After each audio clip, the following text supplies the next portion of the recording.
आज सुबह early in the morning माननीय पुलिस अधीक्षक महोदय के निर्देशानुसार सख्त कार्रवाई के तहत ऑपरेशन आक्रमण के तहत कमांडोज की पूरी टीम के साथ इंदिरा कॉलोनी और इस तरह की किला मोहल्ला, इंदिरा कॉलोनी, प्रताप नगर और जो भी संदिग्ध स्थान है जहाँ पे इस तरह की हो सकती है, तो वहाँ लगातार छापेमारी की गई।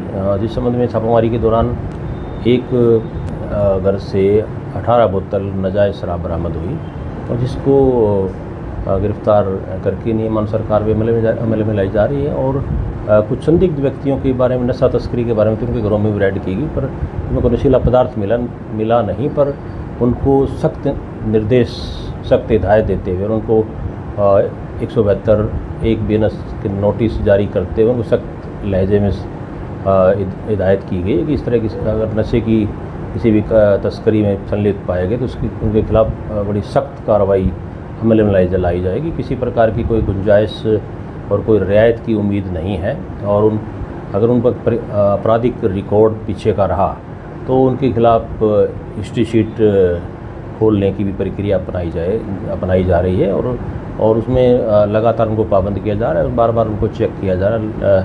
और इस संबंध में ये रेड लगातार जारी रही जब तक ये जो लोग या तो ये काम नहीं छोड़ देंगे या फिर अपनी जगह नहीं छोड़ देंगे, जब तक ये लगातार कार्रवाई रहेगी। कोई बिल्कुल भी डरने की जरूरत नहीं है। पुलिस और जनता का सहयोग, जनता ही पुलिस की तीसरी आँख होती है।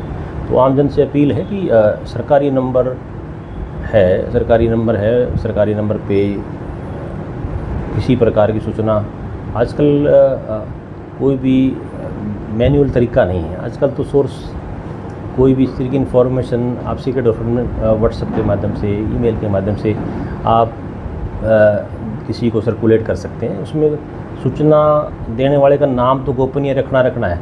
और व्हाट्सएप और इस तरह के इलेक्ट्रॉनिक जो माध्यम होते हैं, इनमें कोई सूचना की किसी प्रकार की लीक होने का अंदेशा बिल्कुल नहीं रहता। बिल्कुल इसमें निडर होकर बिल्कुल जो साफ़ सुथरी और बिल्कुल ऑथेंटिक उसमें खबर उसमें उनकी होनी चाहिए। ऐसा नहीं कोई व्यक्ति कोई किसी द्वेष भावना से किसी पड़ोसी और इस तरह का नाम लिखा दे, उसमें पुलिस का भी वक्त ज़ाया होता है। और किसी व्यक्ति का अगर कोई इस तरह की ना हो और उसमें फिर उसकी भी वहाँ पर समाज में प्रतिष्ठा खराब होती है। तो जो बिल्कुल जो इन्फॉर्मेशन स्टिक और इन्फॉर्मेशन है, पुलिस उस पर बड़ी सख्ती से काम करेगी और बड़ी सख्ती दिखाई भी देगी। लगातार जो भी इस तरह के अपराधी हैं वो ये धंधा छोड़ना पड़ेगा उनको, या निश्चय छोड़ना पड़ेगा। उसमें कोई भी गुंजाइश नहीं है बिल्कुल भी। सर, शहर में कुछ होटलों पे शराब वगैरह गलदन देवी होते हैं, क्या उनके ऊपर भी छापेमारी की जाएगी? लगातार कल भी इसमें सभी होटल्स, कई होटल को चेक की, जिनकी शिकायतें आ रही थी उनको सभी को हिदायत की गई।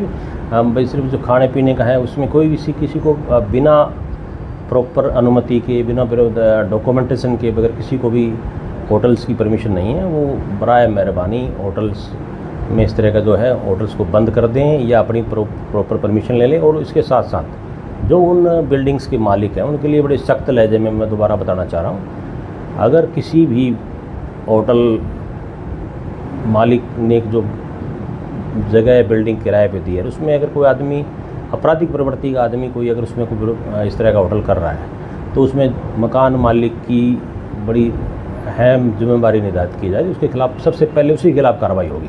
इसलिए जो जिन बिल्डिंग्स के मालिकों ने और इस तरह के कोई होटल वगैरह बिना अनुमति के और बिना दे रखे हैं, वो तुरंत बराए मेहरबानी जल्दी इनको खाली करवा लें, नहीं तो फिर अगली कार्रवाई उनके खिलाफ होगी। फिर कार्रवाई में फिर तकलीफ़ ज़्यादा होती है।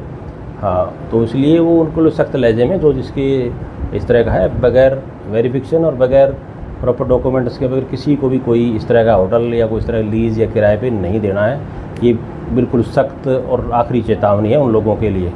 फिर उनको आइडेंटिफाई करके फिर उनको अलग से नोटिस जारी किए जाएंगे फिर, और उसके अंदर नोटिस की वायलेशन होने के बाद फिर पुलिस हिरासती रास्ता बचता है और कोई रास्ता नहीं बचता है। अगर पुलिस द्वारा दिए गए नोटिस की उन्होंने वायलेशन की तो फिर उसके लिए फिर कानूनी कार्रवाई अलग से बनती है।